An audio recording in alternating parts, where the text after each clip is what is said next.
gold smuggling attempt. Brazilian nationals arrested. HGP Nightly News begins now.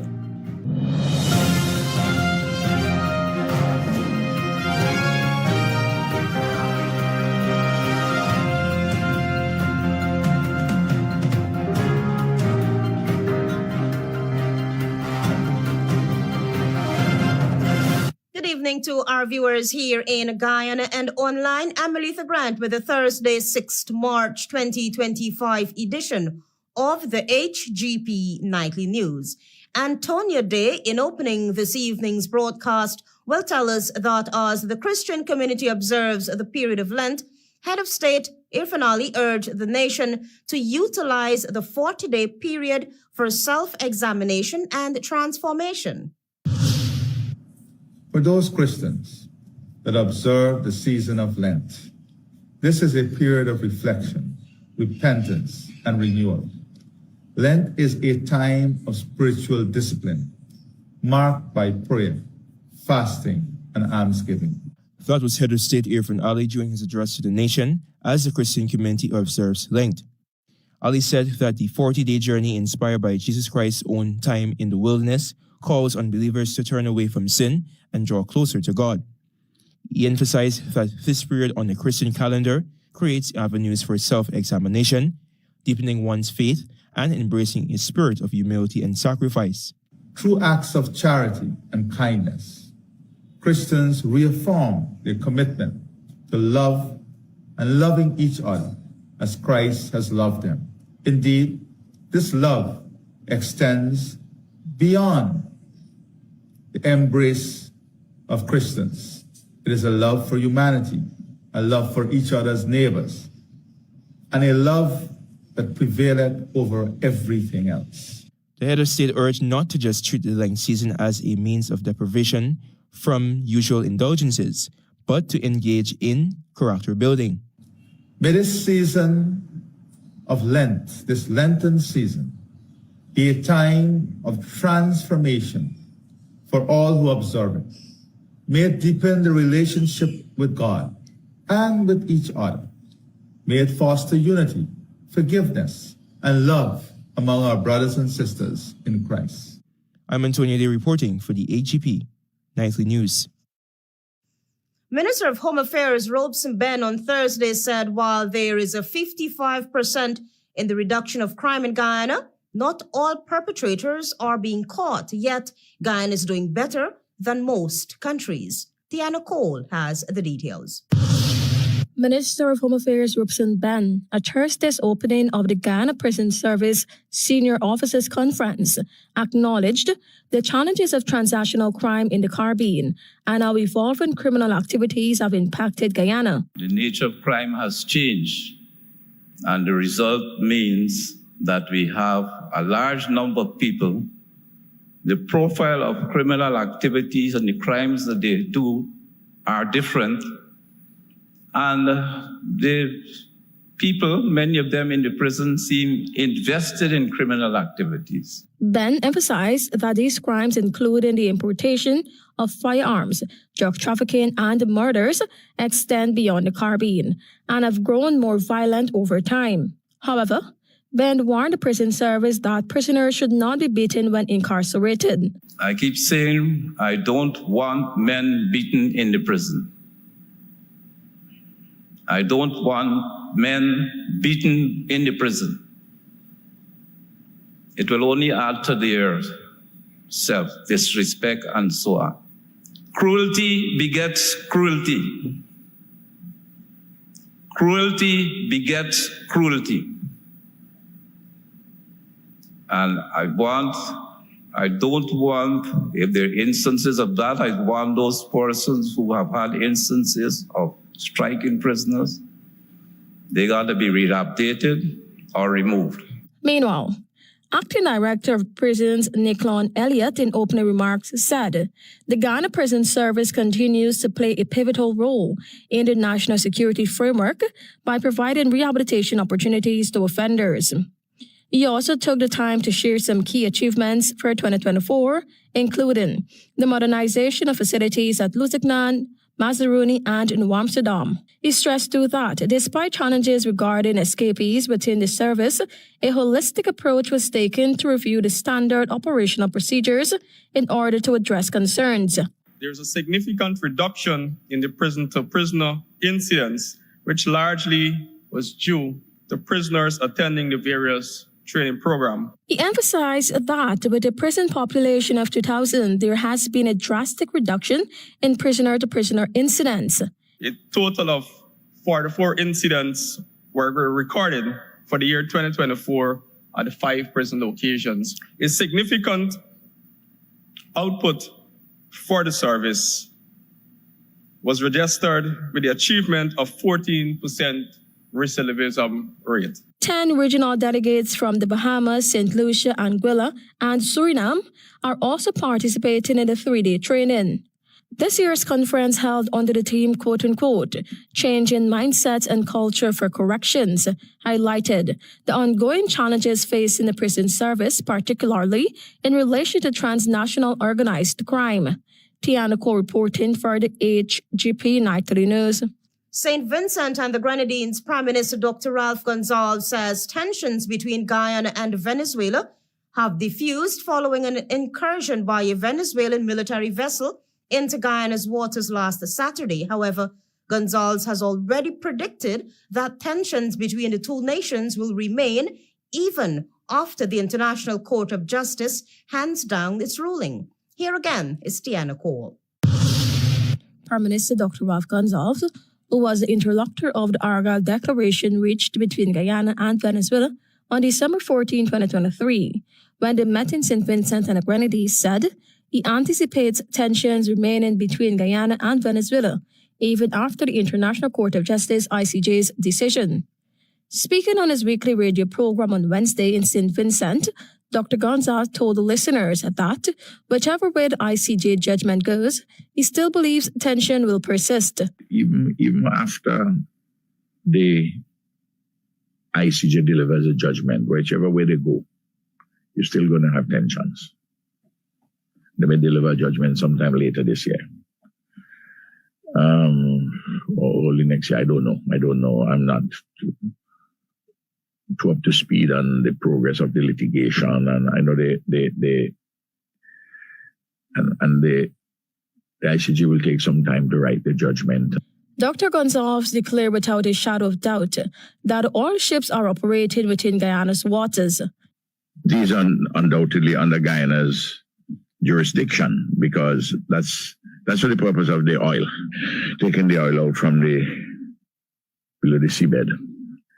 And immediately the Argyle Declaration had to be activated. Gonsalves suggested that another meeting with stakeholders must be initiated to ensure there is no repetition of the incursion. This week, Guyana filed a protest with Venezuela over the incursion by the Venezuelan naval vessel into Guyana's waters and its aggression towards all ships operating within Guyana's waters. Guyana has also informed the international community of Venezuela's latest actions.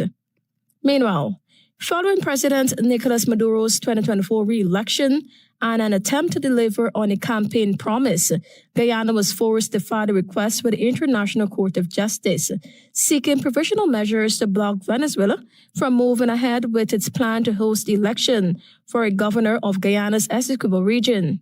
Guyana informed the court that the planned Venezuelan elections are scheduled for May 25, 2025, and would inevitably be preceded by preparatory acts, including activities within Guyana's Essequibo region, which will not only impact the Guyanese population, but Guyana's sovereignty over its territory.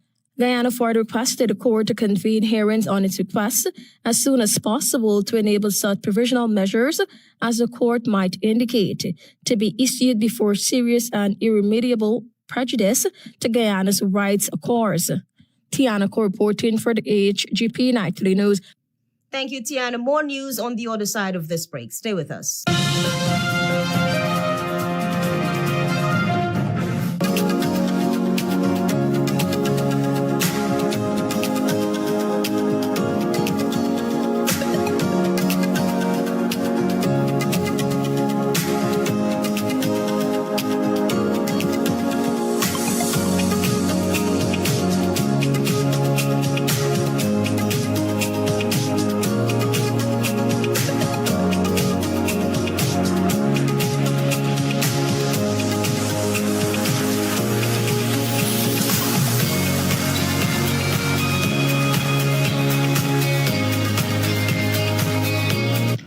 Welcome to SNL Electrical Inc., where lighting and electrical needs are met with expertise and style. From the latest in electrical lamps to durable cables, circuit breakers, panels, we have it all.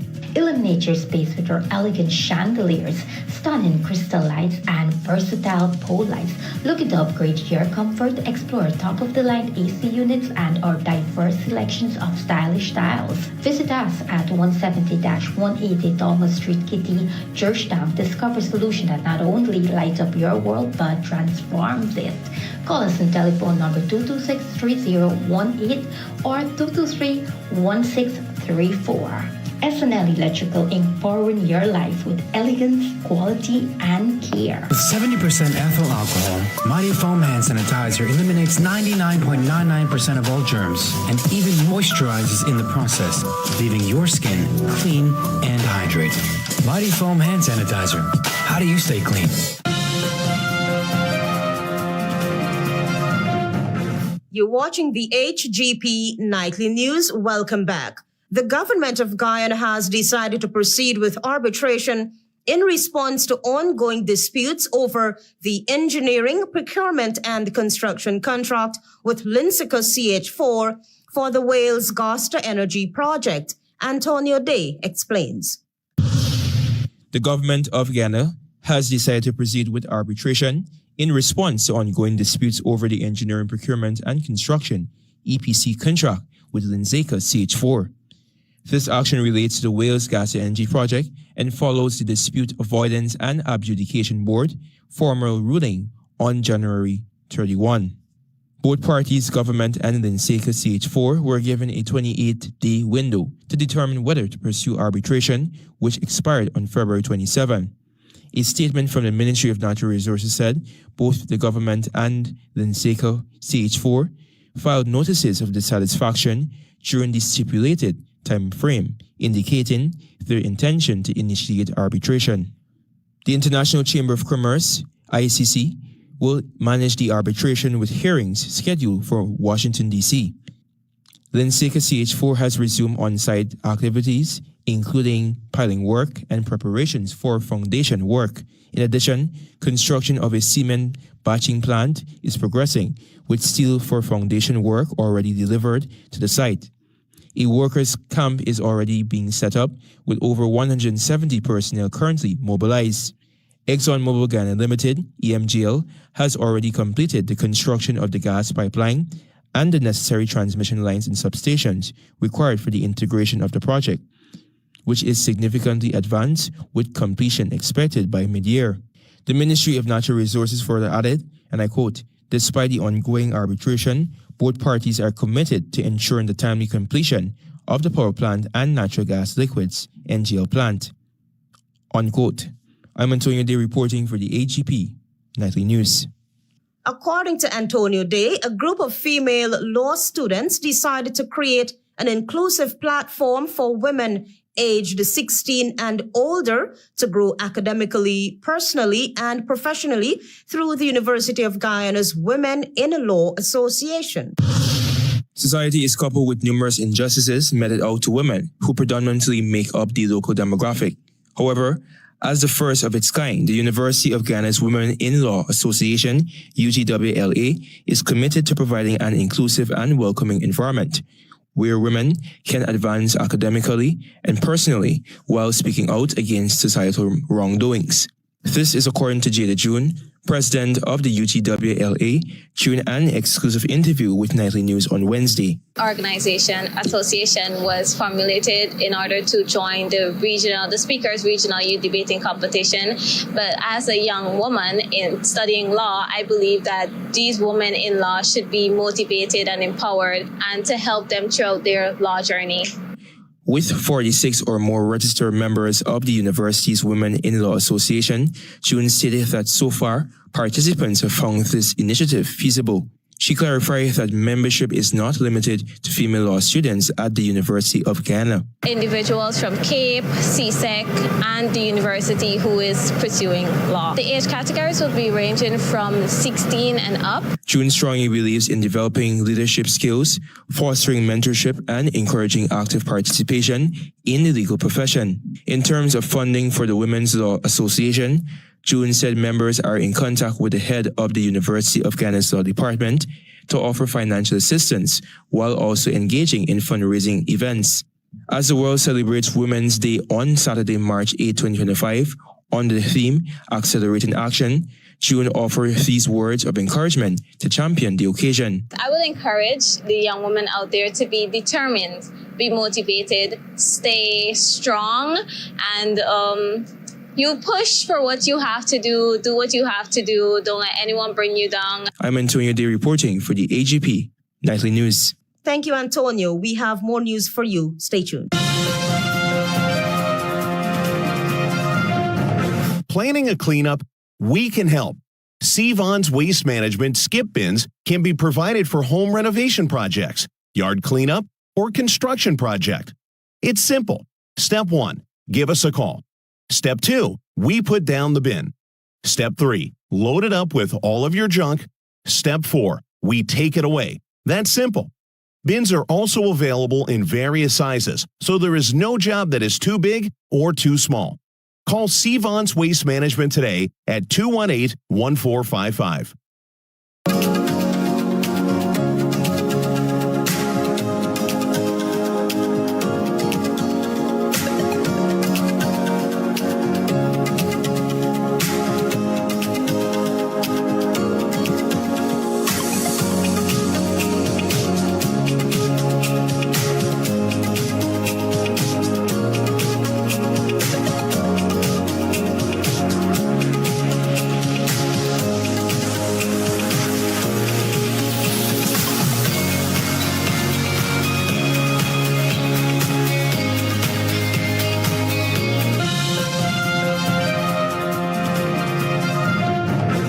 Welcome back. You're watching the HGP Nightly News. Former participants of the Engage project has acknowledged that they're continuing to benefit from the program. The project focuses on gender equality with specific target on youths in indigenous communities. More in this Daisy Richards report.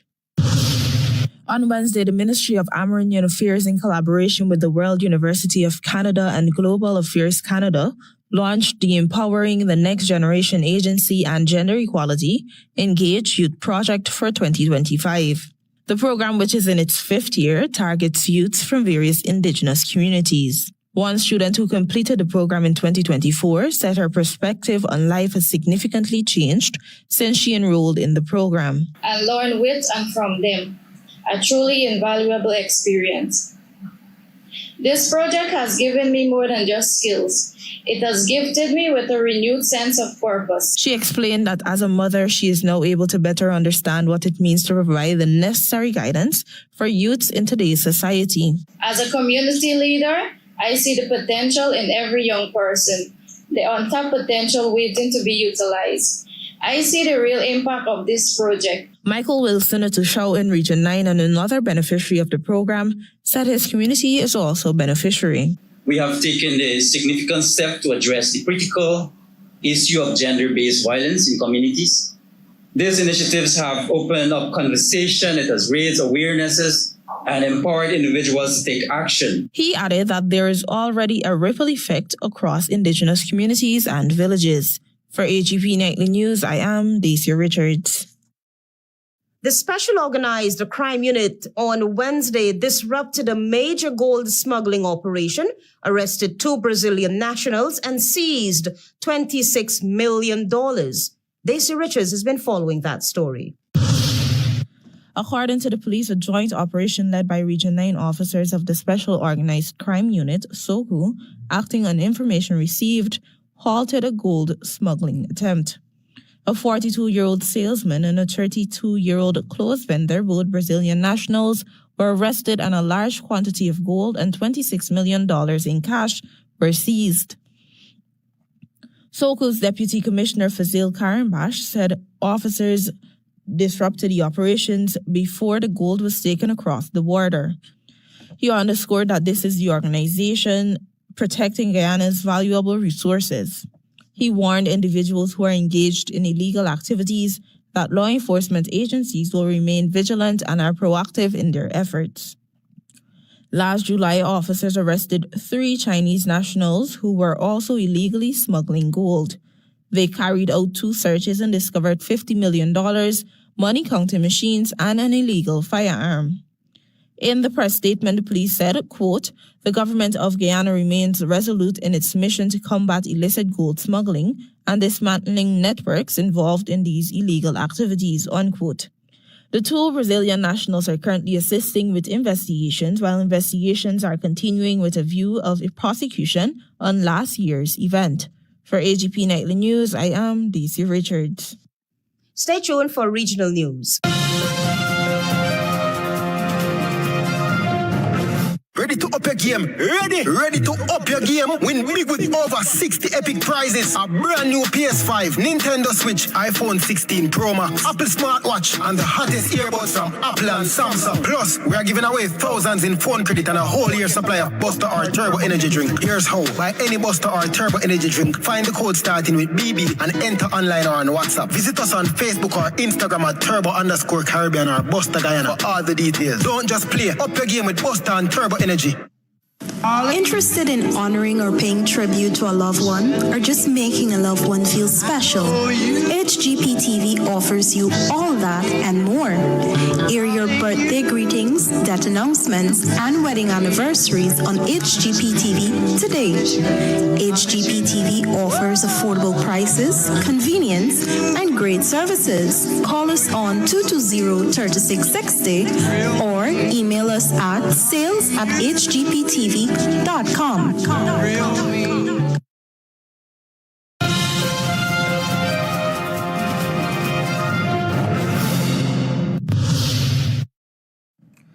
Good evening, I'm Daisy Richards with Thursday's edition of the Regional News. We begin with news from Trinidad and Tobago. An argument over a dance with a young woman on Carnival Tuesday ended with the murder of a national youth boxer. Police said 18-year-old Prince Charles was enjoying last lap festivities on the Eastern Main Road around 10:30 p.m. when he got into an argument with a man over a dance with a woman. The man had reportedly claimed the woman was his relative. The argument escalated into a fight, and during the scuffle, the 57-year-old man pulled out a knife and stabbed Charles in the chest before running away.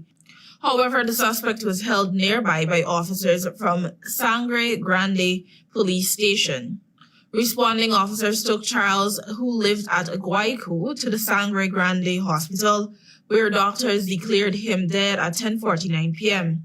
Investigators said the knife, believed to be the murder weapon, was also seized, with the blade appearing to be 6 inches in length. Charles is killing his left classmates at the Sangre Grande Secondary School and his relatives in mourning.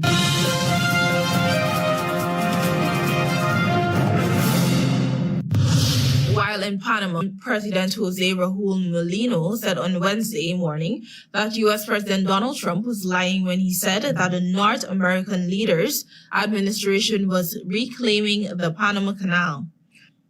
Trump's comments to Congress came after a deal led by U.S. firm BlackRock was announced earlier on Tuesday to buy most of the $22.8 billion sports business of Hong Kong conglomerate C.K. Hutchinson, which includes assets along the Panama Canal.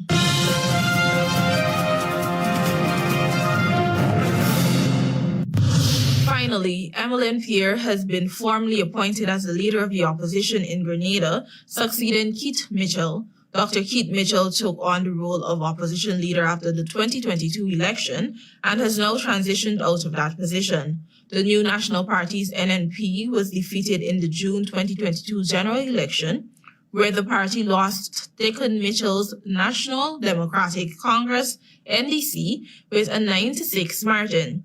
Pierre received her instrument of appointment in a ceremony, which she briefly described on Facebook. This appointment marks a significant moment in Grenadian political history, as Pierre becomes only the second female leader of the opposition in the country's House of Representatives. Both women who have held this position have represented the St. Andrews Southeast constituency. The first was Winifred Statran, who served in this role between 1991 and 1995. Thank you for watching. Do have a great rest of the evening. Until next time.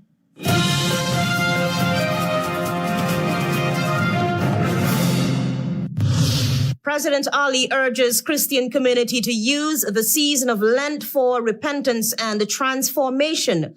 Minister Ben urges humane treatment for prisoners as Guyana tackles transnational crime.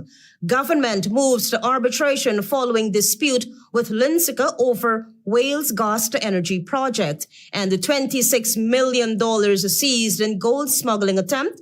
2 Brazilian nationals arrested. Those are our major headlines. For these stories and more, please go to our website. It's www.hgptv.com. I'm Aletha Grant.